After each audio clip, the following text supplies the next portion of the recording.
Bapak Ibu, saudara-saudara, warga jemaat Hosana yang dikasihi Tuhan Yesus Kristus.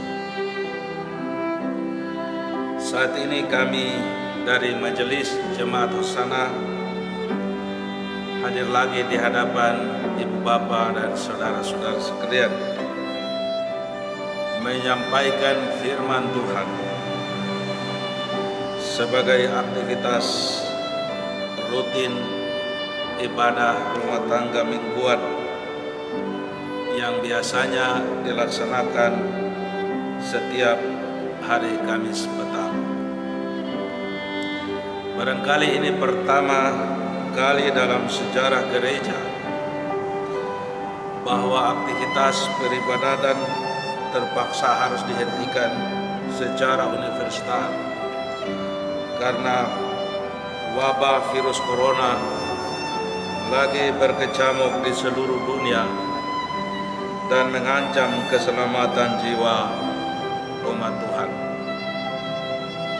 Karena itu, sebagai warga gereja yang baik, kita harus patuh kepada keputusan politik pemerintah Timor Leste menetapkan status estado emergensia di negara ini yang membatasi semua aktivitas kehidupan yang berkaitan dengan kerumunan orang banyak, termasuk ibadah gerejawi. Kami percaya bahwa saat ini warga jemaat Hosana berada dalam rumah masing-masing sesuai dengan anjuran pemerintah mengenai social distancing. Namun hal itu bukanlah suatu kendala bagi kami untuk menghentikan sama sekali pemberitaan firman Tuhan terhadap warga jemaat Hosana. Renungan firman Tuhan hari ini terambil dari pertama Petrus 1 ayat 3 sampai 12. Sekali lagi, pertama Petrus 1 ayat 3 sampai 12 dengan perikop pengharapan, iman dan kasih. Saya mengawali renungan ini dengan satu pertanyaan. Apa sebetulnya yang menjadi dasar pengharapan kita dalam konteks firman Tuhan ini?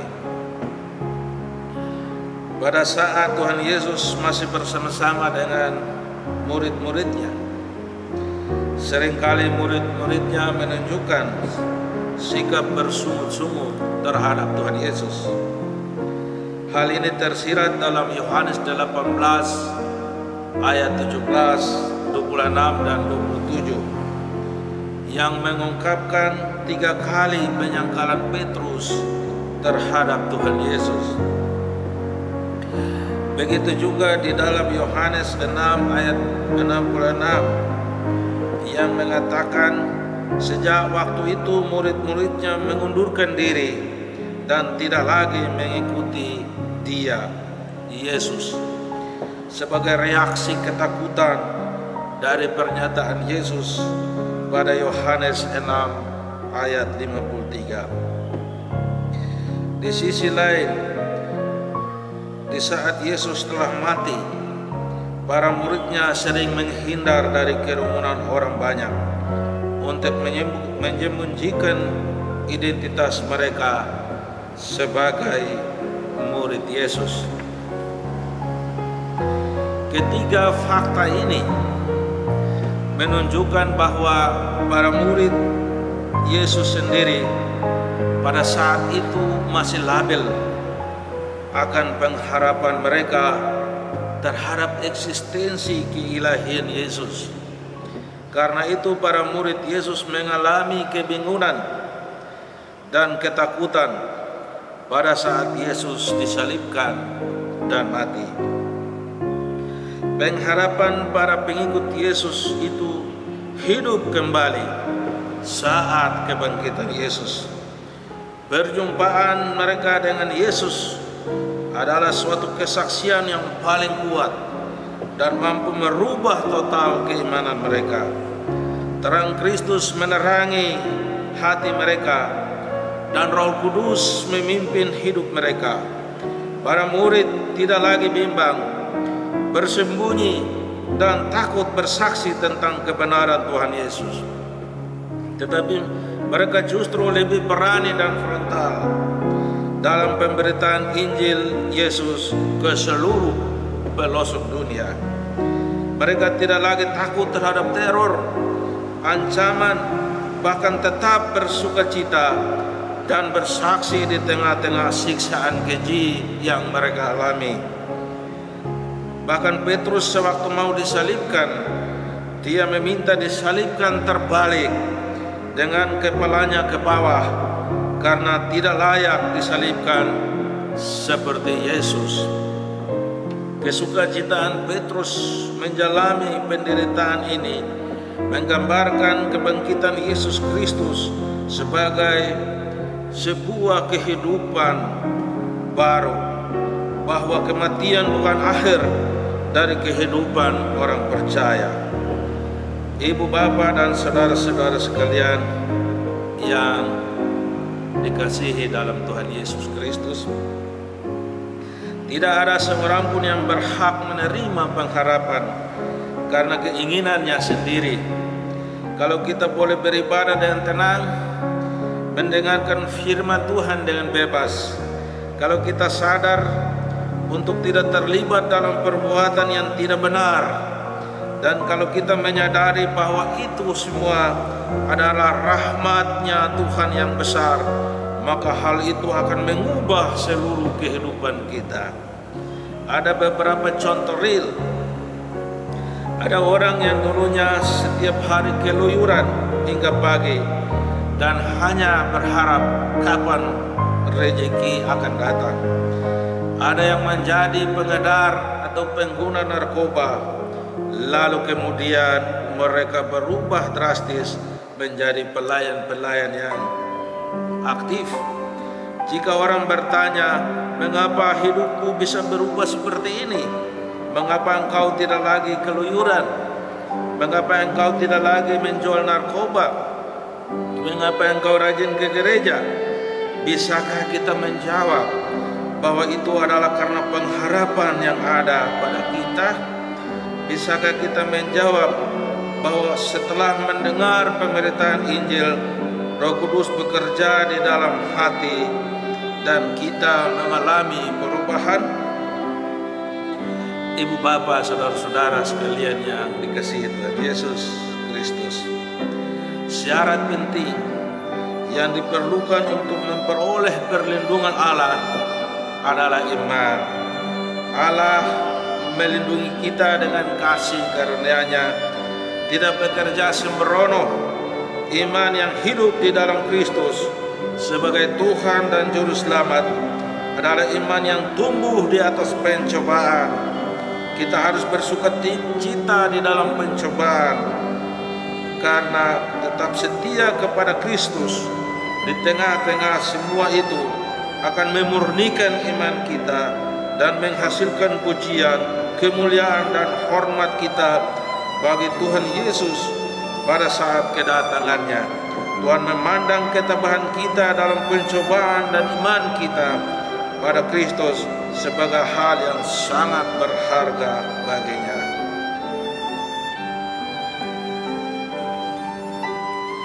Pengujian terhadap iman itu merupakan suatu hal yang penting, karena kalau iman tidak diuji, orang bisa gede rasa, sok suci, seorang beriman. Seperti Petrus dalam Matius 26 ayat 33 dan 35. Ia menyangka imannya hebat, tetapi ternyata tidak. Ibu, bapak, dan saudara-saudara sekalian yang Tuhan Yesus kasihi, iman yang benar adalah iman yang disertai dengan perbuatan baik. Inilah sebabnya mengapa Rasul Yakobus berkata bahwa iman tanpa perbuatan itu adalah mati. Rasul Yakobus mengambil contoh dari kehidupan sehari-hari. Di dalam Yakobus 2 ayat 15-16 dia berkata, jika seorang saudara atau saudari tidak mempunyai pakaian dan kekurangan makanan sehari-hari, dan seorang dari antara kamu berkata, selamat jalan, kenakanlah kain panas dan makanlah sampai kenyang, tetapi ia tidak memberikan kepadanya apa yang perlu bagi tubuhnya, apakah gunanya itu? Ibu bapa dan saudara-saudari yang dikasihi Tuhan, kalau kita bicara soal kasih, maka yang dituntut dari situ adalah kemurahan hati. Orang yang tidak mempunyai kemurahan hati sudah pasti tidak memiliki kasih. Kita tidak boleh menutup hati terhadap orang lain hanya karena kita sibuk mengejar kemakmuran pribadi saja. Kasih hanya bisa tumbuh pada orang-orang yang memiliki kemurahan hati. Murah hati tidaklah melulu berkaitan dengan bersedekah lewat harta, karena murah hati punya macam-macam output. Misalnya saat kita bermurah hati dari segi ilmu, tidak pelit dan mau membaginya kepada orang lain sepenuhnya tanpa menghitung untung rugi, memberi nasihat dan sebagainya.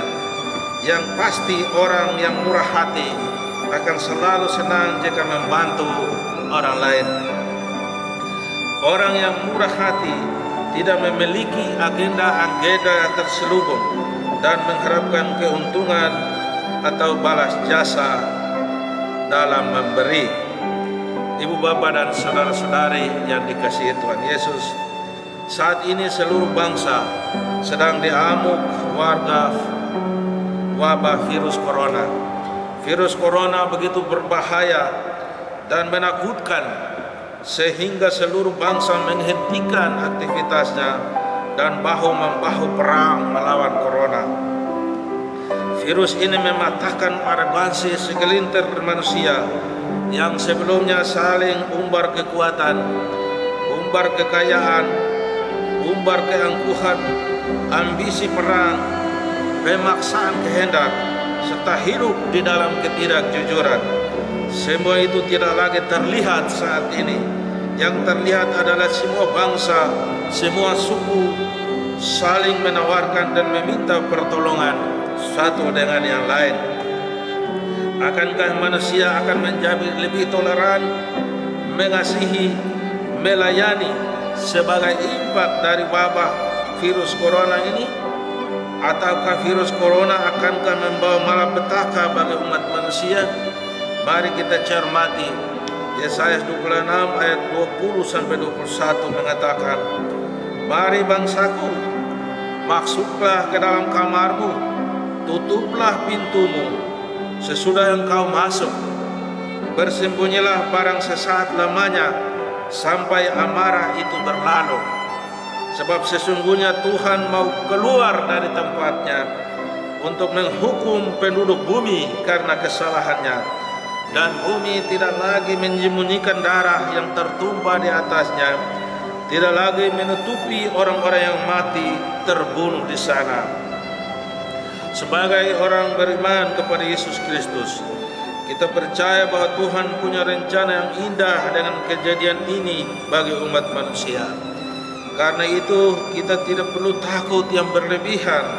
Mari kita hayati situasi virus corona ini dengan mengintrospeksi diri kita masing-masing di dalam kesendirian kita, dalam keluarga kita, dimanapun kita berada, dan memperkuat pengharapan dan keimanan kita kepada Tuhan Yesus Kristus dengan menjalani hidup yang lebih toleran dan penuh kemurahan hati. Tuhan Yesus dapat berkarya bagi orang-orang yang hidup di dalam pengharapan, iman, dan memiliki kemurahan hati. Tuhan Yesus memberkati kita sekalian. Amin. Tuhan batu karang kita, pelindung dalam bahaya. Meski apapun menimpa, pelindung dalam bahaya. Oh Yesus batu karang kelepasan, kelepasan, kelepasan. Oh Yesus batu karang kelepasan, pelindung dalam bahaya. Siang malam Tuhan jaga, pelindung dalam bahaya. Ketakutanku hilanglah, pelindung dalam bahaya. Oh Yesus batu karang kelepasan, kelepasan, kelepasan. Oh Yesus batu karang